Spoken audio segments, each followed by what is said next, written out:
इस लेक्चर के अंदर जो नया कंसेप्ट आपके लिए है वो है क्लास क्या चीज़ है। याद करें कि प्रीवियस जो लेक्चर गुजरे उसमें हमने स्ट्रक्ट लफ्ज़ इस्तेमाल किया था, स्ट्रक्चर बनाया था। ये उससे मिलता जुलता ये टॉपिक है। और ये जो क्लास है ये ऑब्जेक्ट ओरिएंटेड जो कंसेप्ट होता है ये उससे रिलेटेड है। ये टॉपिक ऑब्जेक्ट ओरिएंटेड, जिसमें ऑब्जेक्ट्स बनते हैं। अब तक तो आप ये चीज़ सीख चुके हैं कि जो चीज़ हम स्टोर करते हैं वो वेरिएबल के अंदर स्टोर करते हैं, और जो वेरिएबल है उनकी डिफरेंट डाटा टाइप होती है। जो क्लास होती है वो यूज़र डिफाइंड डाटा टाइप है। इसकी डेफिनेशन क्या है? Class is a user defined data type. यानी कि आप खुद से एक बहुत बड़ा वेरिएबल बनाते हैं, उसमें जितने आप वेरिएबल्स बनाते जाते हैं, वो एक बहुत बड़ा वेरिएबल है, उसके अंदर आप वेरिएबल्स बनाते हैं, उसके अंदर आप फंक्शन भी बना सकते हैं, और वो जो फंक्शन है उनकी मदद से जो वेरिएबल आपने बनाया है उनके अंदर डाटा आप रीड भी कर सकते हैं, राइट भी कर सकते हैं। अब आप ये देखें कि ये डेट है। पहले आपने लिखना है क्लास, फिर आपने आगे लिखा है डेट।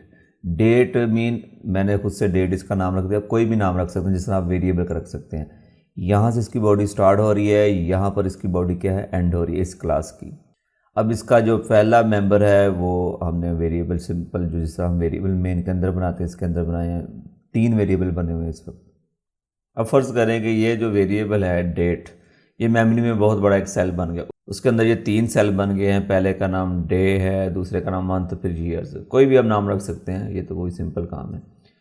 तो अब इसको आपने एक्सेस कैसे करना है?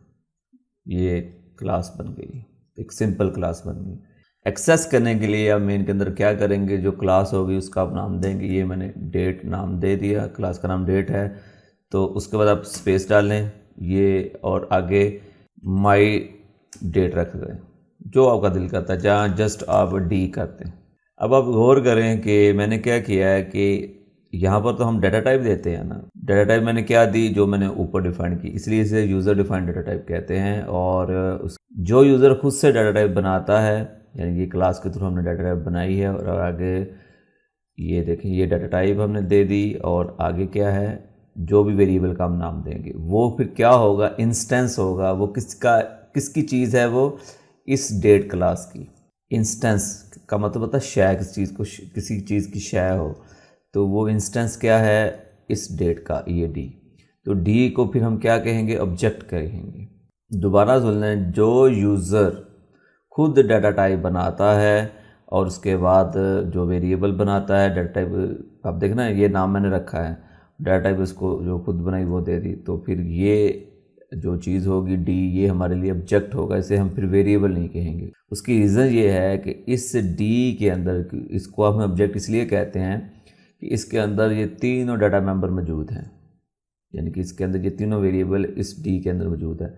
तो जो ऑब्जेक्ट होता है उसके अंदर वेरिएबल भी मौजूद हो सकते हैं, एक से ज़्यादा हो सकते हैं जितने आप बनाएंगे, और उसके अंदर फंक्शन भी हो सकते हैं।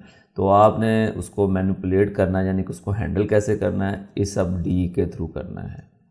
ये हमने वेरिएबल बना दिया। अब मैंने डी यहाँ पर सिंपल रखा। आप कोई भी नाम दे सकते हैं, माई डेट दे लें, ऐसा नाम दें जिससे पढ़ते वक्त आपको पता चल जाएगा आपने क्या चीज़ बनाई है, रीडेबिलिटी बढ़ जाए। अब मैं इसको रीड करने के लिए अब मैं सी आउट लिखता हूँ। ये डी है, डी के अंदर जो वेरिएबल है वो क्या है? डे। अब जो डे के अंदर वैल्यू होगी, फ़िलहाल तो हमने कोई वैल्यू नहीं दी हुई, तो वो प्रिंट होनी चाहिए, लेकिन एरर आएगा। उसकी रीज़न है, ये देखें एरर आ रहा है कि ये जो ऑब्जेक्ट है इसके अंदर अब डायरेक्ट जो डे है उसको रीड नहीं कर सकते, क्योंकि तमाम ये जो वेरिएबल होते हैं बाय डिफ़ॉल्ट प्राइवेट होते हैं, कि बाहर से आप इसको रीड नहीं कर सकते। ये क्लास का असूल है। तो बाय डिफ़ॉल्ट क्या है? ये प्राइवेट है। तो आप खुद से प्राइवेट लिख दें तो बेहतर है, ताकि आपको पता हो कि इतना डाटा जो है वो प्राइवेट है। इसके नीचे जितनी भी लाइनें लिखेंगी वो तमाम की तमाम प्राइवेट कंसिडर की जाएंगी। लेकिन अगर आप इसको रीड करना चाहते हैं, प्राइवेट की जगह पर आप पब्लिक करते हैं। पब्लिक से मुराद यह है कि आप बाहर से इसको रीड कर सकते हैं, पब्लिक।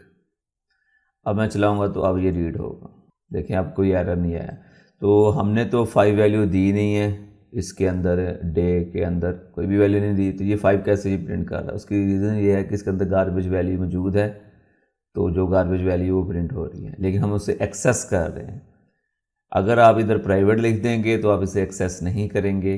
बाय डिफ़ॉल्ट क्या होता है कि जो इसके अंदर डाटा होता है वो प्राइवेट होता है, अगर आप उसे इस्तेमाल करना चाहते हैं तो आपको पब्लिक करना पड़ेगा।